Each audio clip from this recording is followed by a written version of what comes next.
You are listening to the Toxic Mold Podcast with Steve Worsley, the toxic mold expert and your number one source for mold consulting and mitigation in the USA. Let's dive into a brand new episode. Before we get started on this episode, here's a not-so-short disclaimer. While all attempts have been made to verify the content provided in this podcast, neither the podcaster nor the producers assume any responsibility for errors, omissions, or alternative interpretations of the issues discussed here.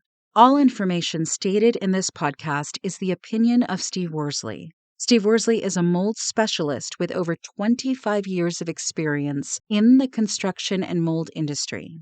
The Toxic Mold Podcast is for information sharing purposes only. The views expressed are those of the podcaster and his alone. These views should not be taken as expert instruction or commands. While there may be references to medical conditions and symptoms, all podcast episodes are the opinion of Steve Worsley, and any medical questions or concerns shall be addressed with the appropriate licensed medical professional or professionals. As the podcaster refers to different mold types, please be aware that Steve Worsley is not a microbiologist, and questions concerning mold specifics should be answered by the appropriate professional. Steve isn't, nor does he offer any legal advice. For any legal advice, you must speak to a lawyer. The listener is 100% responsible for his or her own actions. You can check out Steve's books on Amazon. Just go to Amazon and search for author Steve Worsley. You can also take Steve's mold education courses, such as Mold 101 and the Mycotoxin Prevention Kit, by going to cnccontractorservices.com. Again, check out his mold education courses at cnccontractorservices.com. Now, let's get to the episode. Hello, you're listening to the Toxic Mold Podcast. Myself, Steve Worsley. We have my wife, Cassandra. I keep saying that I'm going to get a guest, but we're only a couple months into the new year. You've still got time. Plenty. So, anyhow, today's topic is another hot topic I see on social media, and it's SPCs do's and don'ts when it comes to toxic mold in your home. What do you think about when you hear SPC? Small particle cleaning, but I also think people think it is a quick fix they can do themselves. Yeah, a lot of times, going back to social media, when people say they hired the proper professionals, the next thing everybody says is, did you do an SPC? Yeah. And that is very important. The SPC entails the entire home. When we're doing mold remediation, it's only in certain areas of the home. Yeah. So let's kind of go over that part of it. So what is the purpose of the SPC? To get rid of what we talked about last week. Mycotoxins, right? Exactly. Specifically because the SPC should be done after mold remediation, Correct. Right? Okay. Yep. Okay. Yeah, so if you were to look at a flow chart, it starts with identifying the defect that led to mold, repairing that defect, mold remediation, PRV probably. I would do an SPC and then PRV, but the SPC is after the remediation. And what is the difference between an SPC and maybe a deep cleaning somebody might have a carpet cleaning company do? So it's funny you ask that, because for us as professionals to do the SPC, it is very expensive. And it's because it's so detail oriented. Like, it's just, we set up containments, negative air, we go room by room. It's a very tedious process. Can it be looked at as a deep clean? Well, yeah. But I'll guarantee you, for companies like mine, our deep clean is way deeper than just hiring a carpet cleaning business. And it involves using different chemicals, correct? And different things. We use chemicals, but the purpose of the chemicals is not to kill the mold or mycotoxins. Mm-hmm. I want to be clear with that, because a lot of people misconstrue the whole, well, I can just get the right chemicals and spray and fog, and that'll do the trick. For the most part, yeah, we use chemicals, but the important part of the SPC is we actually use a surfactant, which is dish soap. You literally just put a couple drops of dish soap, spray the microfiber towel. That's a surfactant, so it attracts whatever's on the surface. Mm-hmm. But the SPC, because we're going to go into this a little deeper. It includes containments, negative air when we do it, HEPA vacuuming, a damp wipe, a dry wipe, and then a HEPA vacuum again. Part of all of that, we're doing fogging. Depending on the situation, we might be air scrubbing at night, which is pretty common. We might be using ozone machines. There's just a lot of different steps. Mold bombs we might be using. So there's just a bunch of steps to it. So what do you think of people who think they can YouTube SPCs and do it themselves, given what you just described? Well, they can. It's just probably not going to be done properly. Okay. And like I said, most of my clients do the SPC because it's so expensive. But I'll guarantee you they are not going to pay attention to detail like I'm going to. And so if somebody does an SPC improperly, does it really do what it's supposed to do? No, not really. Okay. And once again, like there's so many steps to the whole mold journey. Do I think an SPC is 100% necessary inside our containments where we did mold remediation? Absolutely. Mm-hmm. Throughout the entire home, I think it's necessary. Other professionals would probably argue that. But I do believe it's necessary. So you do. But what does, for those who are listening and they're like, I don't really know what an SPC entails, what does the process look like?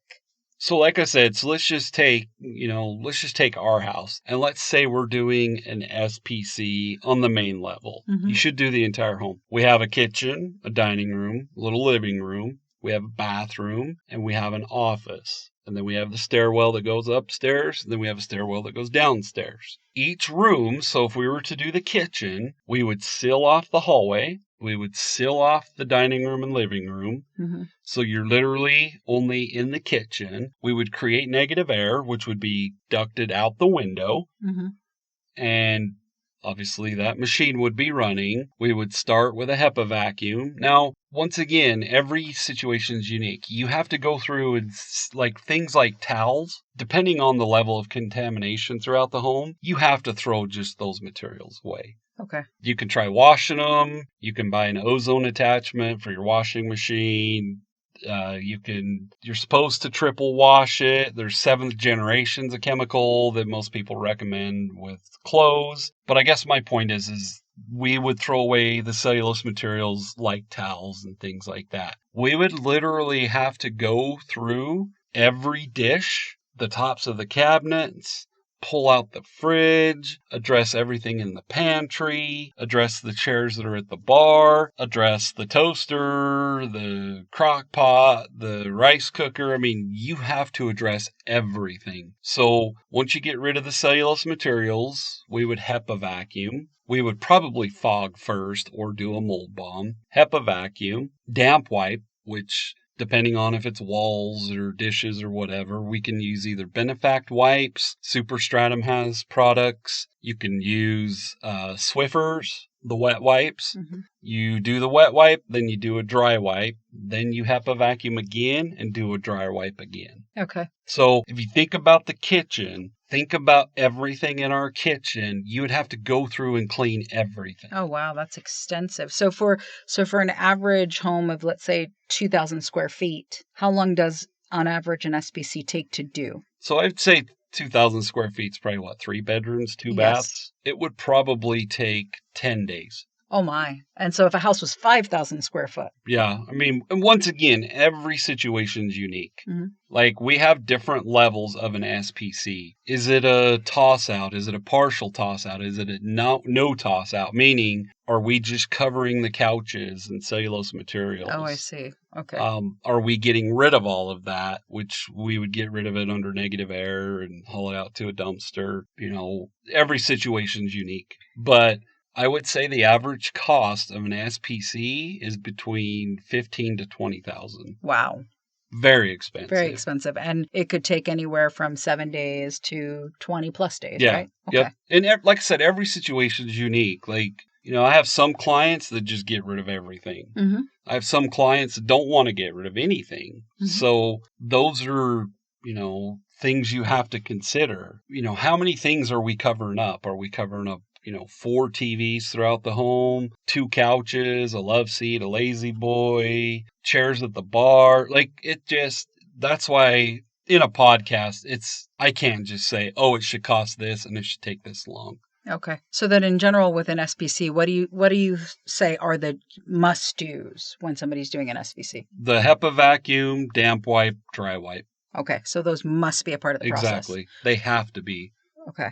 And when we talk about a HEPA vacuum, we're not talking about a shop vac with a HEPA filter.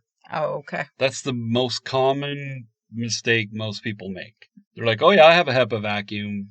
No, that's not a certified HEPA vacuum. Our HEPA vacuums, they have a pre-filter, they have a HEPA filter, they have a bag, and then they have a filter on the exhaust. Okay. And I do have a lot of clients that are like, well, could I buy a shop vac and then get a 30-foot hose, keep the vacuum outside, run the hose through the window, and do that? Mm-hmm. Yeah, you could do that. Mm-hmm. I mean, you might as well just buy a certified HEPA vacuum. That's true. So those are the do's. What are the don'ts when it comes to SPCs? Well, don't try to save everything. Okay. That's probably one of the biggest mistakes I see. You don't want to rush. Okay.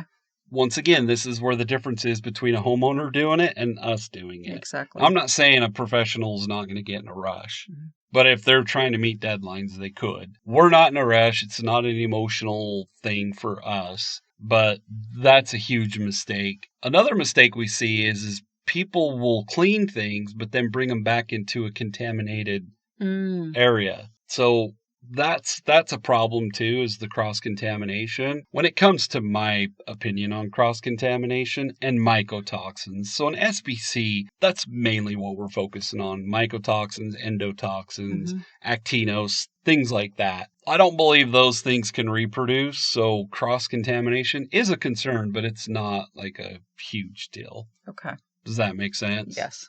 Another don't, like I said, don't use a shop vac.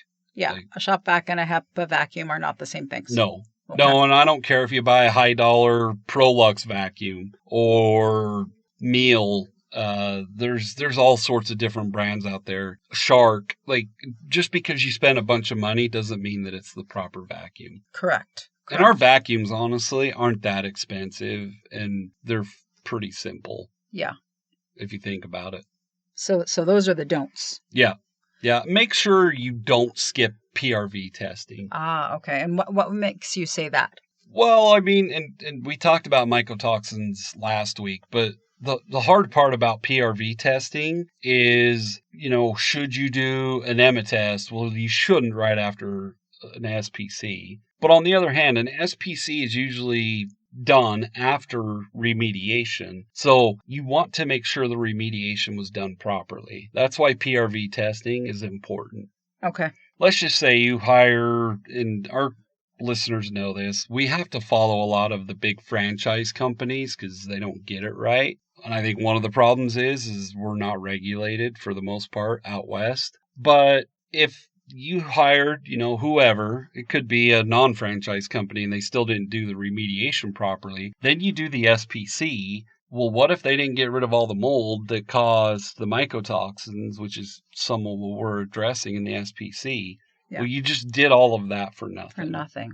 That makes sense. And I've had tons of clients that, they throw away their mattress. Mm-hmm. Then they bring another mattress in, but we don't know if all the mold was removed properly. Exactly. And, they look at me like, well, why didn't you tell me that? Well, I'm not the one in charge of what you're doing. Correct. So that makes a lot of sense. So definitely people can attempt to do an SPC on their own, but professionals who do SPCs all the time are going to have a very different, more meticulous approach. Yeah. But on the other hand, I want our listeners to understand there's nothing wrong with you doing routine cleanings. That will help your air quality. Absolutely. Routine inspections and routine cleanings. Exactly. So what if somebody's listening to this and they're like, does Steve travel to do SPCs? Yeah, we always, like I've always said, if you're willing to pay, I'm willing to travel. Okay. I just have to be able to get all my equipment there. Absolutely. So, overseas is kind of, a no-go. Yeah. It's got to be in the United States. But yeah, absolutely we do. Okay. But on the other hand, the important part before the SPC is the proper remediation. Correct. If you don't do that properly, you're doing the SPC in vain. Oh, okay. So it really should be make sure you're getting the remediation part right before you even consider who's doing the Exactly. SPC. Yep. Okay. Yep. And I mentioned Superstratum. I will put a link in the description. But Superstratum has some great products. They have what's called deodor bombs. So you heard me refer to mold bombs. Mm-hmm. You can use those. They have cleaning things. They have wipes. They have all sorts of stuff. They sell car kits, but I'll put a link in the description. Use that link and, it'll obviously help me out as an affiliate, but they have great products. So we use Superstratum and FiberLock. There you go. So what's your call to action for people? Like we just said, do routine cleanings and inspections. Okay, there you have it. All right, we appreciate all of you. Have a great week. Thanks for tuning in. If you're worried about mold or indoor air quality in your home but don't know where to start, CNC Contractor Services has you covered. A virtual property assessment gives you real-time expert guidance on what's going on in your living environment, all from the comfort of your home. Whether you're buying, building, or just want peace of mind, visit cnccontractorservices.com to learn more about scheduling your VPA with Steve today.